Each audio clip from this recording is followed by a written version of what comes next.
ಆತ್ಮೀಯ ಸ್ನೇಹಿತರೆ, TM learning centre YouTube ಚಾನಲ್ಗೆ ನಿಮ್ಮೆಲ್ಲರಿಗೂ ಮತ್ತೊಮ್ಮೆ ಸ್ವಾಗತವನ್ನು ಕೋರ್ತಾ ಇದ್ದೀನಿ. ಸೊ ಈ ವಿಡಿಯೋದಲ್ಲಿ ನಾನು ನಿಮಗೆ 10ನೇ ತರಗತಿಯಿಂದ ಪ್ರಮುಖ ಪ್ರಶ್ನೆಗಳನ್ನು ಡಿಸ್ಕಷನ್ ಮಾಡಲಿಕ್ಕೆ ಬರ್ತಾ ಇದ್ದೀನಿ. ಸೊ ಕಳೆದ ವಿಡಿಯೋ ಕ್ಲಾಸಲ್ಲಿ ನಾನು ನಿಮಗೆ ಆಲ್ರೆಡಿ 30 ಪ್ರಶ್ನೆಗಳನ್ನು ನಿಮಗೆ ತಿಳಿಸ್ಕೊಟ್ಟಿದ್ದೀನಿ. ಸೊ ಅವೆಲ್ಲ ಪ್ರಶ್ನೆಗಳು ಬೇರೆ ಬೇರೆ ಚಾಪ್ಟರಿಂದ ನಾನು ನಿಮಗೆ ತಿಳಿಸ್ಕೊಟ್ಟಿದ್ದೆ. ಸೊ ಅವೆಲ್ಲ ಇಂಪಾರ್ಟೆಂಟ್ ಲೆಕ್ಕಗಳಾಗಿತ್ತು ಅಂತೇಳಿ ನಿಮ್ಮ ಪ್ರತಿಕ್ರಿಯೆ ಉತ್ತಮವಾಗಿ ಬಂದಂತಹ ಹಿನ್ನೆಲೆಯಲ್ಲಿ ಈ ಒಂದು ವಿಡಿಯೋವನ್ನು ಕಂಟಿನ್ಯೂ ಮಾಡ್ತಾ ಇದ್ದೀನಿ. ಇದು ಪ್ರಸ್ತುತ ಕರ್ನಾಟಕ ಶಿಕ್ಷಕರ ಅರ್ಹತಾ ಪರೀಕ್ಷೆ ಪತ್ರಿಕೆ 1 ಪತ್ರಿಕೆ 2 ಅಂದರೆ ಡಿ.ಎಡ್ ಮತ್ತು ಬಿ.ಎಡ್ ಇಬ್ಬರಿಗೂ ಕೂಡ ಮ್ಯಾಥಮೆಟಿಕ್ಸ್ ಹೆಲ್ಪ್ ಆಗುತ್ತೆ. ಹಾಗೆ ಮುಂದೆ ಬರುವ ಪದವೀಧರ ಪ್ರಾಥಮಿಕ ಶಿಕ್ಷಕರ ನೇಮಕಾತಿಗೆ ಡಿಸ್ಕ್ರಿಪ್ಟಿವ್ ಟೈಪ್ ಮತ್ತು ಆಬ್ಜೆಕ್ಟಿವ್ ಟೈಪ್ ಎರಡು ರೀತಿಯಲ್ಲಿ ಹೆಲ್ಪ್ ಆಗುತ್ತೆ. ಇನ್ನು ಸಿ.ಟೆಟ್ ಎಕ್ಸಾಮ್ಗೆ ಹಾಗೆ ಸಿಇಟಿ ಅಂದರೆ ಮೊರಾರ್ಜಿ ದೇಸಾಯಿ ವಸತಿ ಶಾಲೆಗಳ ನೇಮಕಾತಿ ಪರೀಕ್ಷೆ ಅಥವಾ ಇನ್ನು ಕರ್ನಾಟಕ ಹೈಸ್ಕೂಲ್ ಶಿಕ್ಷಕರ ನೇಮಕಾತಿಗೂ ಕೂಡ ನಿಮಗೆ ಹೆಲ್ಪ್ ಮಾಡುತ್ತೆ ಅಂತ ಹೇಳ್ತಾ ಈ ವಿಡಿಯೋವನ್ನು ಪ್ರಾರಂಭ ಮಾಡ್ತೇನೆ. ಆದಾಗ್ಯೂ ಕೂಡ 10ನೇ ತರಗತಿ ವಿದ್ಯಾರ್ಥಿಗಳಿಗೆ, ಈಗ SSLC ವಿದ್ಯಾರ್ಥಿಗಳಿಗೂ ಕೂಡ ಈಗ 9th ಕಂಪ್ಲೀಟ್ ಆಗಿ 10th ಬರೋರಿಗೆ, ಅಂದರೆ ಈಗ ಆಲ್ರೆಡಿ 10th ಎಕ್ಸಾಮ್ ನಡೀತಾ ಇದೆ, ಅದು ಕಂಪ್ಲೀಟ್ ಆಯಿತು ಬಿಡಿ. ಸೊ 9th ಹೋಗಿ 10th ಪ್ರಮೋಟ್ ಆಗ್ತಕ್ಕಂಥವ್ರಿಗೂ ಕೂಡ ಇದೊಂದು, ಅಥವಾ ಈಗ 10th ಜಾಯಿನ್ ಆಗಿರೋರಿಗೂ ಹೆಲ್ಪ್ ಆಗುತ್ತೆ. ಇದು ವಿಡಿಯೋ ಪಾರ್ಟ್ 2. ಪಾರ್ಟ್ 1 ಅನ್ನು ನೋಡಿಲ್ಲ ಅಂದರೆ ನೀವು ಈಗಲೇ ಡಿಸ್ಕ್ರಿಪ್ಷನ್ ಅಲ್ಲಿ ಅದರ ಲಿಂಕ್ ಅನ್ನು ಹಾಕಿರ್ತೀನಿ, ನೀವು ಪಾರ್ಟ್ 1 ಅನ್ನು ನೋಡಿ ನಂತರ ಇದನ್ನ ನೋಡಿ ಅಂತ ಹೇಳ್ತಾ ಪ್ರಾರಂಭ ಮಾಡ್ತಾ ಇದ್ದೇನೆ. ಈಗ ನಾನು ಪ್ರಾರಂಭ ಮಾಡ್ತಿರತಕ್ಕಂತಹ ಪಾಠ ತ್ರಿಭುಜಗಳು ಅಂತ ಹೇಳಿ. ಸೊ ಈ ತ್ರಿಭುಜಗಳಲ್ಲಿ ಯಾವ ರೀತಿಯಾದ ಪ್ರಶ್ನೆಗಳು ಬರಬಹುದು ಅಂತಕ್ಕಂಥದ್ದನ್ನ ನೋಡೋಣ. ಪ್ರಶ್ನೆ ಈ ತರ ಇದೆ: 2 ಸಮರೂಪ ತ್ರಿಭುಜಗಳ ಅನುರೂಪ ಬಾಹುಗಳು ಎಷ್ಟಿದಾವೆ? 4:9 ಅನುಪಾತದಲ್ಲಿವೆ. ಅವುಗಳ ವಿಸ್ತೀರ್ಣಗಳ ಅನುಪಾತವು ಅಂತ ಕೇಳಿದ್ದಾರೆ. 2 ಸಮರೂಪ ತ್ರಿಭುಜಗಳ ಅನುರೂಪ ಬಾಹುಗಳು. ಸೊ ಅನುರೂಪ ಬಾಹುಗಳ ವರ್ಗಕ್ಕೆ, ಸೊ ಇಲ್ಲಿ ಏನು ಅನುರೂಪ ಬಾಹುಗಳಿದಾವೆ ಅವುಗಳ ಒಂದು ವರ್ಗವನ್ನ ಮಾಡಿ ನಿಮಗೆ ಅದೇನಾಗಿರುತ್ತೆ, ಅವುಗಳ ವಿಸ್ತೀರ್ಣಗಳ ಅನುಪಾತ ನಿಮಗೆ ಸಿಕ್ಕತ್ತೆ. ಸೊ 4 4 16, 9 81. ಸೊ ಇದು ಅವುಗಳ ವಿಸ್ತೀರ್ಣಗಳ ಅನುಪಾತಕ್ಕೆ ಸಮನಾಗಿರುತ್ತೆ ಅಂತ ಹೇಳ್ಬೋದು. ಇದು ರಿವರ್ಸ್ ಕೂಡ ಆಗುತ್ತೆ. ವಿಸ್ತೀರ್ಣಗಳ ಅನುಪಾತ ಇದರ ಮೂಲಗಳು ಅಂದ್ರೆ ವರ್ಗಮೂಲವನ್ನು ನಾವು ಮಾಡೋದಾದ್ರೆ ಅದು ಅವುಗಳ ಅನುರೂಪ ಬಾಹುಗಳ ಅನುಪಾತಕ್ಕೆ ಸಮನಾಗಿರುತ್ತೆ ಅಂತೇಳಿ. ಸೊ ನೀವು ಇದನ್ನ ಅರ್ಥ ಮಾಡ್ಕೊಂಡಿರ್ಬೇಕು. ಇದು ಸಮರೂಪ ತ್ರಿಭುಜಗಳ ಒಂದು ಬರ್ತಕ್ಕಂಥ ಒಂದು ವಿಶೇಷತೆ. ಹಾಗಾಗಿ 1681 ಅಂತಕ್ಕಂಥದ್ದು ಆಯ್ಕೆ 3ರಲ್ಲಿದೆ. ಅದು ಅವುಗಳ ವಿಸ್ತೀರ್ಣಗಳ ಅನುಪಾತ ಅಂತ ಹೇಳಿ ಈಸಿಯಾಗಿ ಹೇಳ್ಬೋದು. ಸೊ ಮತ್ತೊಂದು ಪ್ರಶ್ನೆ ಇದೆ ಈ ತರ. ಚಿತ್ರ ಕೊಟ್ಟಿದ್ದಾರೆ ಇಲ್ಲೊಂದು ಡಿಇ ಪ್ಯಾರಲಲ್ ಟು ಎಸಿ. ಈ ಡಿಇ ಅಂತಕ್ಕಂಥದ್ದು, ಸೊ ಇದು BC, ಅದು AC ಅಲ್ಲ, ಮಿಸ್ಟೇಕ್ ಆಗಿ ಬರ್ದಿದ್ದೀನಿ. Okay, D parallel to BC ಅಂದ್ರೆ ಒಂದು ಬಾಹು, ತ್ರಿಭುಜದಲ್ಲಿರತಕ್ಕಂಥ 3 ಬಾಹುಗಳಿಗೆ ಒಂದು ಬಾಹು ಸಮಾನಾಂತರವಾಗಿ, ಅಂದ್ರೆ ಬೇಸಿಗೆ ಸಮಾನಾಂತರವಾಗಿ ಒಂದು ರೇಖೆಯನ್ನು ಹೇಳಿದರೆ ತೇಲ್ಸನ ಪ್ರಮೇಯ ನಿಮಗೆಲ್ಲ ಗೊತ್ತಿದೆ, ಅದನ್ನ ಬಳಕೆ ಮಾಡಬೇಕು. AD ಕೊಟ್ಟಿದ್ದಾರೆ, AD 1 centimetre, AD 1 centimetre, DB 2 centimetre, ಇನ್ನು AE ಬಂದು 3 ಸೆಂಟಿಮೀಟರ್. ಹಾಗಾದ್ರೆ EC ಎಷ್ಟು ಅಂತ ಕೇಳಿದ್ದಾರೆ, ಇದನ್ನು ಕೇಳಿದ್ದಾರೆ. ಸೊ ನಮಗೆ ಈಗ ಆಲ್ರೆಡಿ ಗೊತ್ತಿರೋದ್ರಿಂದ ಅನುಪಾತ ಬರ್ಕೊಳ್ಳೋಣ.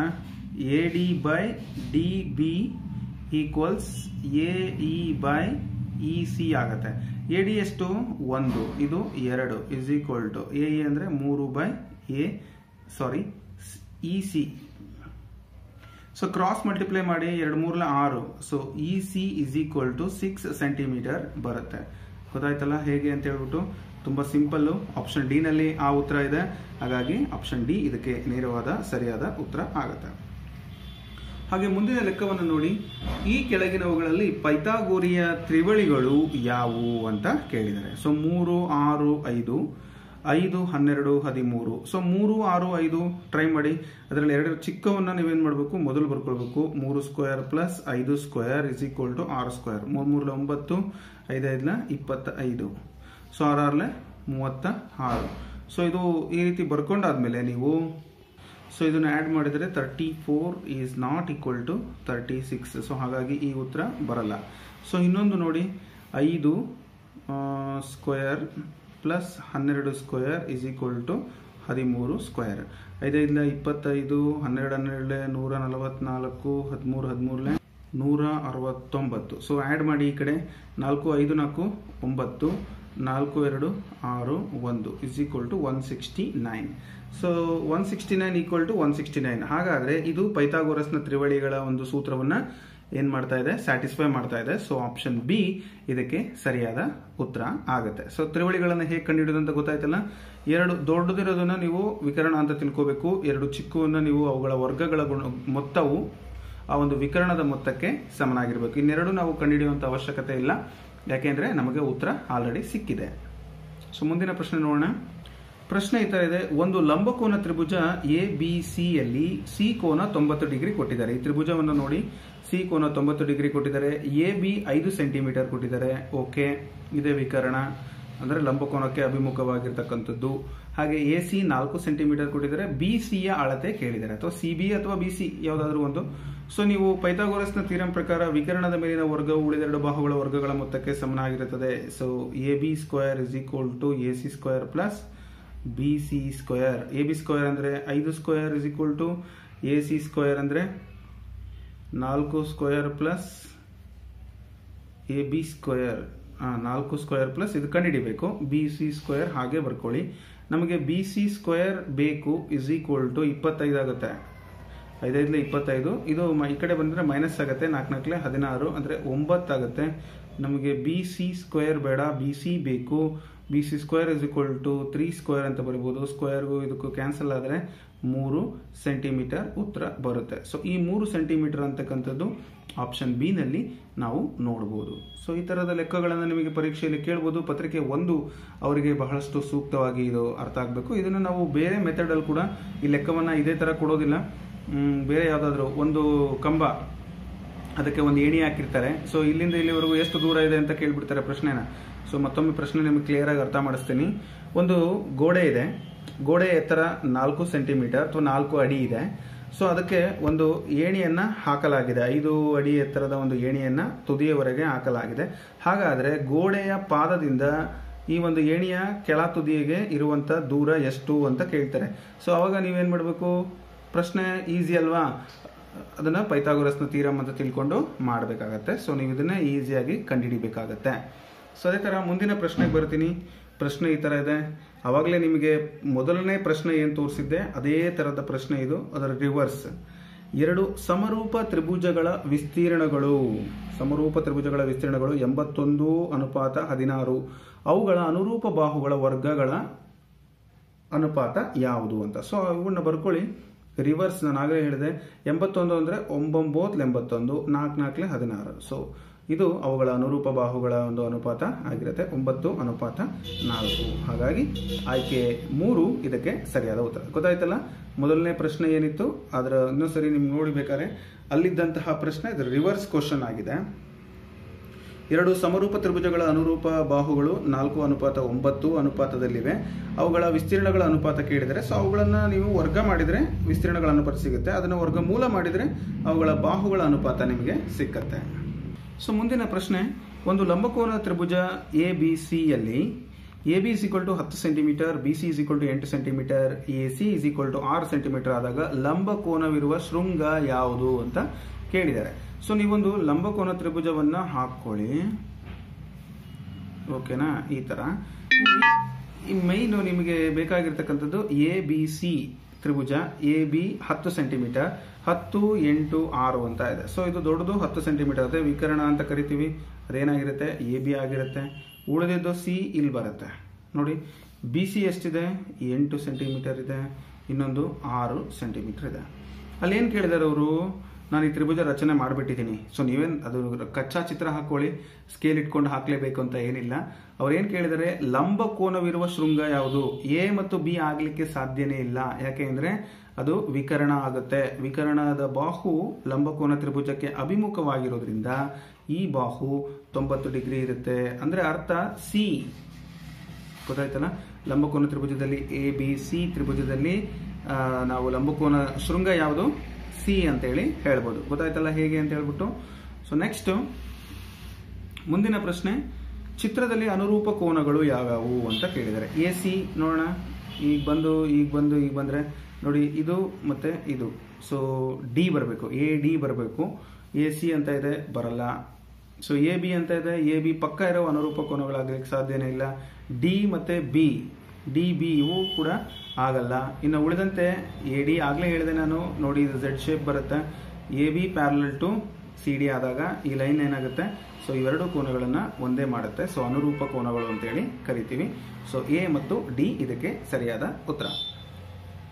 ಹಾಗೆ ಮುಂದಿನ ಪ್ರಶ್ನೆಗಳು ಮೇಲ್ಮೈ ವಿಸ್ತೀರ್ಣ ಮತ್ತು ಘನಫಲಗಳು ಪಾಠದಿಂದ ಬರ್ತಾ ಇದೆ.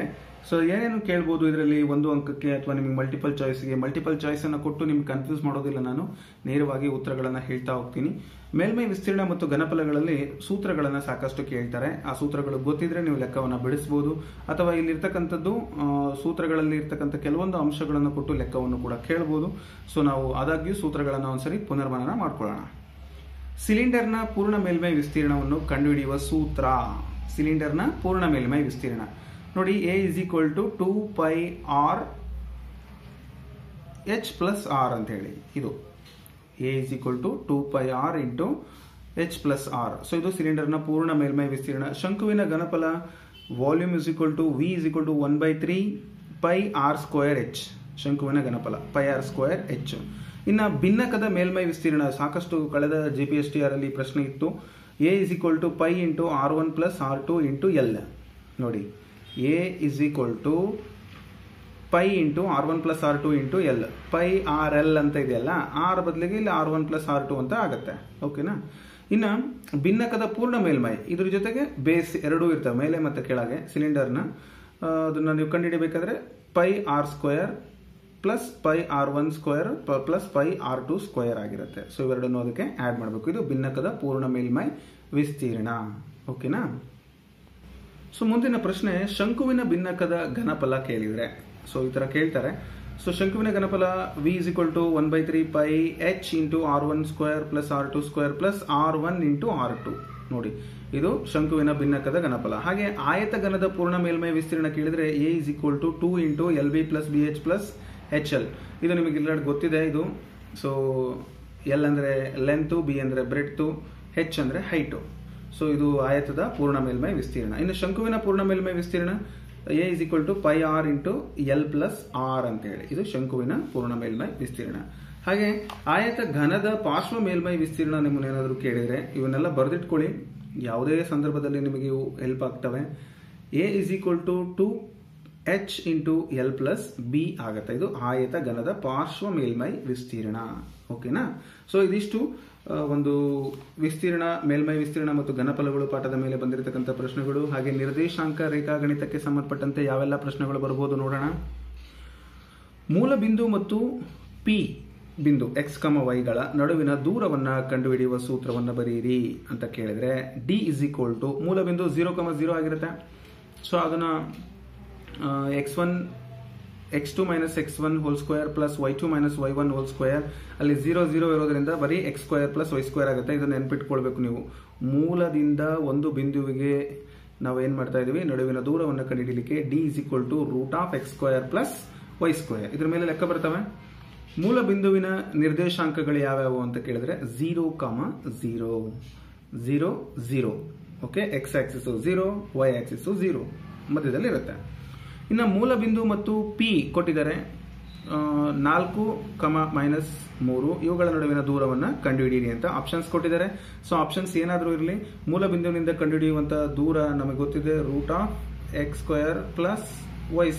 ಹೌದಲ್ಲ, √x² ಅಂದ್ರೆ ಇದು x, ಇದು y. 4² minus plus 3². ಓಕೆನಾ. ಇದು 4 16, 3 9, ಮೈನಸ್ ಇಂಟು ಮೈನಸ್ ಪ್ಲಸ್ ಆಗುತ್ತೆ. √25 ಅಂದ್ರೆ 5 ಉತ್ತರ ಬರುತ್ತೆ. ಆಪ್ಷನ್ ಡಿ ನಲ್ಲಿ ಆ ಉತ್ತರ ಇದೆ. ಸೊ ಈಸಿ ನೋಡಿ, ಎಷ್ಟು ಈಸಿ. ಸೂತ್ರ ಗೊತ್ತಿದ್ರೆ ಆರಾಮಾಗೆ ಮಾಡಬಹುದು. ಸೊ ಮುಂದಿನ ಲೆಕ್ಕ, ಎರಡು ಬಿಂದುಗಳ ನಡುವೆ, ಮೂಲ ಬಿಂದು ಇಲ್ಲ, ಎರಡು ಬಿಂದುಗಳ ನಡುವಿನ ದೂರವನ್ನು ಕಂಡುಹಿಡಿಯುವ ಸೂತ್ರ ಕೇಳಿದರೆ D is equal to √x2 minus x1 whole square plus y2 minus y1 whole square. ಇದನ್ನು ಕೂಡ ನೆನ್ಪಿಟ್ಕೊಳ್ಳಿ, ತುಂಬಾ ಇಂಪಾರ್ಟೆಂಟ್ ಸೂತ್ರ ಇದು, ಬಹಳ ಇಂಪಾರ್ಟೆಂಟ್. ಈಗ ಅದರ ಮೇಲೆ ಈಗ ಲೆಕ್ಕ ಬಂದಿದೆ 2, 3 ಮತ್ತು 6, -8 ಇವುಗಳ ನಡುವಿನ ದೂರವನ್ನು ಕಂಡುಹಿಡಿಯಿರಿ. ಈ ಸೂತ್ರ ಹಾಕಬೇಕು. ಇದು x1 y1 ಮತ್ತಿಲ್ಲಿ x2 y2. ಹೌದಲ್ಲ. ಇದ್ರ ಮೇಲೆ ನೀವು ದೂರವನ್ನು ಕಂಡುಹಿಡಿಯಬೇಕಾದ್ರೆ ಡಿ ಇಸ್ ಈಕ್ವಲ್ ಟು √, ನಾನು ಮತ್ತೊಮ್ಮೆ ಫಾರ್ಮುಲಾ ಬರೆಯಿಲ್ಲ, ಇಲ್ಲೇ ಇದೆ, x2 ಮೈನಸ್ x1 ಅಂದ್ರೆ 6 minus 2 hole square plus -8 minus 3 whole square ಅಂದ್ರೆ y2 minus y1 whole square. ಈಗ ಇದನ್ನ ಬಿಡಿಸಿದ್ರೆ ನೀವು 6 ರಲ್ಲಿ 2 ಹೋದ್ರೆ ಎಷ್ಟು, 4² ಪ್ಲಸ್ ಮೈನಸ್ ಮೈನಸ್ ಇದೆ ಕೂಡಬೇಕು. 8 3 11 ಮೈನಸ್ 11 ಸ್ಕ್ವೇರ್. ಸೊ ಇದನ್ನು ನೀವು ಬರೆದ್ರೆ 4 4 16 11 11 121. ಸೊ ಅಲ್ಲಿಗೆ 6 1 7 2 1 3 1 137 ರೂಟ್ ಆಫ್ 137 ಆಗುತ್ತೆ. ಅದೆಷ್ಟರ ಬರಲಿ ಅದೇ ಉತ್ತರ ಆಗಿರುತ್ತೆ. ಇದರ ದೂರ ರೂಟ್ 137 ಆಗುತ್ತೆ. ಓಕೆನಾ? ಸೊ ನೆಕ್ಸ್ಟ್ ಅದೇ ತರ ಇನ್ನೊಂದು ಲೆಕ್ಕ ಕೊಟ್ಟಿದ್ದಾರೆ, ಇದನ್ನು ನೀವು ಮಾಡಿ. ಪ್ರಶ್ನೆ ಸಂಖ್ಯೆ 21 ನೀವು ಮಾಡಿ ನನಗೆ ಉತ್ತರವನ್ನು ಹೇಳಬೇಕು. ಯಾಕಂದ್ರೆ ಎಲ್ಲ ನಾನೇ ಮಾಡ್ಲಿಕ್ಕಾಗಲ್ಲ. ಇದಕ್ಕೆ ಎಷ್ಟು ಬರುತ್ತೆ, ಇವುಗಳ ಈ ಒಂದು ಬಿಂದು ಇದನ್ನ ಪಿ ಅಂದುಕೊಳ್ಳಿ, ಇದನ್ನ ಕ್ಯೂ ಅಂದ್ಕೊಳ್ಳಿ. P Q is equal to ಏನು ಅಂತ, ಪಿ ಕ್ಯೂ ಇರುವ ಡಿಸ್ಟೆನ್ಸ್ ಏನು ಅಂತ ನನಗೆ ಕಂಡುಹಿಡಿದು ಉತ್ತರವನ್ನು ಕಮೆಂಟ್ ಮಾಡ್ಬೇಕು. ನೀವು ಮಾಡ್ತಿರಲ್ವಾ? ತುಂಬಾ ಈಸಿ ಇದೆ, ಮಾಡಿ. ಸೊ ಇನ್ನೊಂದು ಬಹುಪದೋಕ್ತಿಗಳಿಂದ ಒಂದು ಪ್ರಶ್ನೆಗಳು ಇನ್ಯಾವೆಲ್ಲ ಬರ್ಬೋದು, ಕಳೆದ ವಿಡಿಯೋ ಕ್ಲಾಸ್ನಲ್ಲಿ ಆಲ್ರೆಡಿ ಹೇಳಿದ್ದೆ. ಬಟ್ ಆದಾಗ್ಯೂ ಇನ್ನೊಮ್ಮೆ ಪುನರ್ಮನನ ಮಾಡ್ಲಿಕ್ಕಂತ ಪ್ರಯತ್ನ ಮಾಡ್ತಾ ಇದ್ದೀನಿ. ಬಹುಪದೋಕ್ತಿಗಳಲ್ಲಿ ಇರುವಂತಹ ಪ್ರಮುಖ ಪ್ರಶ್ನೆಗಳು ಈ ರೀತಿ ಇದೆ. ಇದರಲ್ಲಿ ನಾನು ಒಂದು ಮಾಡ್ತೀನಿ, ಇನ್ನೊಂದು ನಿಮಗೆ ಹೋಮ್ವರ್ಕ್ ಕೊಡ್ತೀನಿ. P of X is equal to X cube minus 2x square plus 4x minus 4 ಅನ್ನು G of X is equal to X minus 2 ನಿಂದ ಭಾಗಿಸಿದಾಗ ಶೇಷ ಡ್ಯಾಶ್ ಆಗಿರುತ್ತದೆ. ಸೊ ಶೇಷ ಏನಾಗಿರುತ್ತೆ ನೋಡೋಣ. ಬಾಕ್ಸೋದೇನು ಬೇಡ, ಈ ಒಂದು ಸೂತ್ರ ನಿಮಗೆ ಗೊತ್ತಿದೆ, ಶೇಷ ಪ್ರಮೇಯ. X minus 2 is equal to 0, X is equal to 2 ಆಗುತ್ತೆ. ಸೊ ಈ ಒಂದು ಎಕ್ಸ್ 2 ಅಂತ ಹೇಳಿ ಇದನ್ನ ಹಾಕೋದು. So P of 2 is equal to X cube ಅಂದ್ರೆ 2 cube minus 2 into 2 square plus 4 into 2 minus 4. ಈಗ 2 4 4 8 ಮೈನಸ್ 2 4 4 8 ನೋಡಿ. 2 2 4 4 2 8 2 4 8 ಪ್ಲಸ್ 8 ಮೈನಸ್ 4. ಇಲ್ಲಿ ಏನಾಗುತ್ತೆ, ಮೈನಸ್ 8 ಪ್ಲಸ್ 8 ಕ್ಯಾನ್ಸಲ್ ಆಗುತ್ತೆ. 8ರಲ್ಲಿ 4 ಹೋದ್ರೆ 4 ಉತ್ತರ ಬರುತ್ತೆ. ಶೇಷ 4. ಇದನ್ನ ಶೇಷ ಪ್ರಮೇಯ ಅಂತೇಳಿ ನಾವು ಕರಿತೀವಿ. ಅಥವಾ ನೀವು ಬಾಗಿಸ್ಬೋದು, ಇದನ್ನ ಬಾಗಿಸಿದ್ರು ಕೂಡ ಅಷ್ಟೇ ಬರುತ್ತೆ. ಬಟ್ ನೀವು ಎಕ್ಸಾಮ್ ನಲ್ಲಿ ನಿಮಗೆ ಸಮಯ ಕಡಿಮೆ ಇರುತ್ತಲ್ಲ, ಎಲ್ಲಿ ಬಾಕ್ಸ್ಕೋತಾ ಕುತ್ಕೊಳ್ಳೋಕ್ಕಾಗೋದಿಲ್ಲ. ಹಾಗಾಗಿ ನೇರವಾಗಿ 4 ಉತ್ತರವನ್ನು ನೀವು ಆಯ್ಕೆ ಮಾಡಬಹುದು. ಇದೇ ತರ ನೀವೊಂದು ಮಾಡಿ. ಮೊದಲು ಏನ್ ಮಾಡಬೇಕು, G of X is equal to 0 ಅಂತ ಬರ್ಕೊಂಡು ಅದನ್ನ ನೀವು ಎಕ್ಸ್ ವ್ಯಾಲ್ಯೂ ಕಂಡುಹಿಡ್ಕೊಂಡು ಇದಕ್ಕೆ ಸಬ್ಸ್ಟಿಟ್ಯೂಟ್ ಮಾಡಬೇಕು. ಸೊ ಆಗ ನಿಮ್ಗೆ ಉತ್ತರ ಸಿಕ್ಕತ್ತೆ. ಮುಂದಿನ ಲೆಕ್ಕ ನಿಮಗಾಗಿ ಬರುತ್ತೀಗ. ಸೊ ಪ್ರಶ್ನೆ ಸಂಖ್ಯೆ 23 ನೀವು ಮಾಡಬೇಕು. P of X is equal to X square plus 5x minus 3, G of X is equal to X plus 3 ಅಂತ ಇದೆ. So X plus 3 is equal to 0, X is equal to minus 3. So put the value of minus 3 in this equation P of X, you will get the answer. Okay, comment me which is the right answer. So next question, it is from the ವರ್ಗ ಸಮೀಕರಣಗಳು ಪಾಠದಿಂದ ಬಂದಿದೆ. ಇದನ್ನ ಬಿಡಿಸಿ ಅಂತ ಕೇಳ್ತಾರೆ, ಅಥವಾ solution. ಇದರ ಒಂದು ಮೂಲಗಳು ಯಾವ್ಯಾವು ಬಿಡಿಸಿ ಅನ್ಬೋದು, ಅಥವಾ ಮೂಲಗಳು ಅನ್ಬೋದು. ನಿಮ್ಗೇನಾದ್ರೂ ಕೇಳ್ಬೋದು, ಅಥವಾ ಎಕ್ಸ್ ವೈ ಬೆಲೆಗಳು ಅಂತ ಕೇಳ್ಬೋದು. ಏನಾದ್ರೂ ಕೇಳಿದ್ರು ಕೂಡ ಉತ್ತರ. ಸೊ ಇವೆರಡು ಬೆಲೆಗಳು, ಎಕ್ಸ್ ನ ಬೆಲೆಗಳು ಅಂತ ಕೇಳ್ಬೋದು. ಸೊ ನೋಡೋಣ ಯಾವ ರೀತಿ ಬೇಕಾದ್ರೂ ಬಿಡಿಸ್ಬೋದು. ನಾನೀಗ ಏನ್ ಮಾಡ್ತೀನಿ ಅಂದ್ರೆ ಸೂತ್ರದ ಸಹಾಯದಿಂದ ಬಿಡಿಸ್ತಾ ಇದ್ದೀನಿ. ಅಥವಾ ನೀವು 4 1 4, 4ರಲ್ಲಿ 1 ಹೋದ್ರೆ 3, ಆ ಮೆಥಡ್ ಆಲ್ರೆಡಿ ತೋರಿಸಿರೋದ್ರಿಂದ ನಾನು ಸೂತ್ರದ ಸಹಾಯದಿಂದ ತೋರಿಸ್ತಿದ್ದೀನಿ. So X is equal to minus B plus R minus root of B square minus 4ac divided by 2a ಅಂತ. ಸೊ ಮೈನಸ್ ಬಿ ಅಂದ್ರೆ ಫಸ್ಟ್ ಎ ವ್ಯಾಲ್ಯೂ ಏನೂ ಇಲ್ಲ, ಅದನ್ನ ಇಲ್ಲಿ ಬರ್ಕೊಳ್ತೀನಿ. A X square plus B X plus C is equal to 0. ಅಲ್ಲಿ ಕೊಟ್ಟಿರೋದು X square minus 3x minus 4 is equal to 0, A is equal to 1, B is equal to minus 3, C is equal to minus 4. So ಈ ಸೂತ್ರಕ್ಕೆ apply ಮಾಡಿ. Minus B ಅಂದರೆ minus 3, ಅದಕ್ಕೊಂದು minus ಇದೆ. Plus R minus root of B square ಅಂದರೆ minus 3 square. ಕ್ಲಿಯರಾಗಿ ಕಾಣಿಸ್ತಿದೆಯಲ್ಲ? ಹಾಂ. ಮೈನಸ್ 4, ಎ ಅಂದರೆ 1, ಸಿ ಅಂದರೆ minus 4 divide by 2 into 1, 2a ಅಂದರೆ 2. Minus into minus plus 3 plus R minus root 3 3 9, 4 minus into minus plus 4 4 16 divided by 2 1 2. So ಇದನ್ನ 3 plus R minus root of 25 ಆಗುತ್ತೆ divided by 2. ಒಂದ್ಸರಿ plus ಬರೀರಿ, ಒಂದ್ಸರಿ minus ಬರೀರಿ. ಇದ್ರ ವ್ಯಾಲ್ಯೂ 5 ಆಗುತ್ತೆ. ಅಂದರೆ 5 5 25 ಅಲ್ವಾ? ಸೊ 3 ಪ್ಲಸ್ 5 ಬೈ 2, ಇನ್ನೊಂದು 3 ಮೈನಸ್ 5 ಬೈ 2 ಆಗುತ್ತೆ. ಸೊ ಇದು 5 3 8, 8 ಬೈ 2 ಅಂದರೆ ಎಷ್ಟಾಗುತ್ತೆ? 4 ಉತ್ತರ ಬರುತ್ತೆ. ಇನ್ನೊಂದು 5ರಲ್ಲಿ 3 ಕಳೆದ್ರೆ ಎಷ್ಟಾಗುತ್ತೆ? 2 ಮೈನಸ್ 2 ಬೈ 2, 2 1 ಮೈನಸ್ 1 ಆಗುತ್ತೆ. ಅಂದರೆ 4 ಮೈನಸ್ 1 ಉತ್ತರ ಬಂತು. ಸೊ ಆ 4 ಮೈನಸ್ 1 ಅನ್ನೋದು ಆಪ್ಷನ್ ಏನಲ್ಲೇ ಇದೆ. ಹಾಗಾಗಿ ಆ ಒಂದು ಆಯ್ಕೆ ಸರಿಯಾದ ಉತ್ತರ ಆಗುತ್ತೆ. ಗೊತ್ತಾಯ್ತಲ್ಲ, ತುಂಬ ಸಿಂಪಲ್ಲು ಮತ್ತು ಈಸಿ ಕೂಡ. ಹಾಗೆ ಈ ಲೆಕ್ಕವನ್ನು ನೀವು ಮಾಡಿ. ಸೊ ಬಿಡಿಸ್ತೀರಾ? x² - 3x = 10 ಇದೆ. ಆಪ್ಷನ್ಸ್ ಈ ಥರ ಇದೆ. ಸೊ ಯಾವ ಆಪ್ಷನ್ ಸರಿಯಾದ ಉತ್ತರ ಬಿಡಿಸಿ ನನಗೆ x ವ್ಯಾಲ್ಯೂವನ್ನು ಕಂಡುಹಿಡಿದು ನೀವು ನನಗೆ ಕಮೆಂಟ್ ಮುಖಾಂತರ ತಿಳಿಸಿ. ಮುಂದಿನ ವಿಡಿಯೋದಲ್ಲಿ ಮತ್ತೊಮ್ಮೆ ನಾನು ನಿಮ್ಮನ್ನ ಭೇಟಿ ಮಾಡ್ತೀನಿ. ಅಲ್ಲಿವರೆಗೂ ನಮಸ್ಕಾರ, ಧನ್ಯವಾದಗಳು. Thanks for watching this video.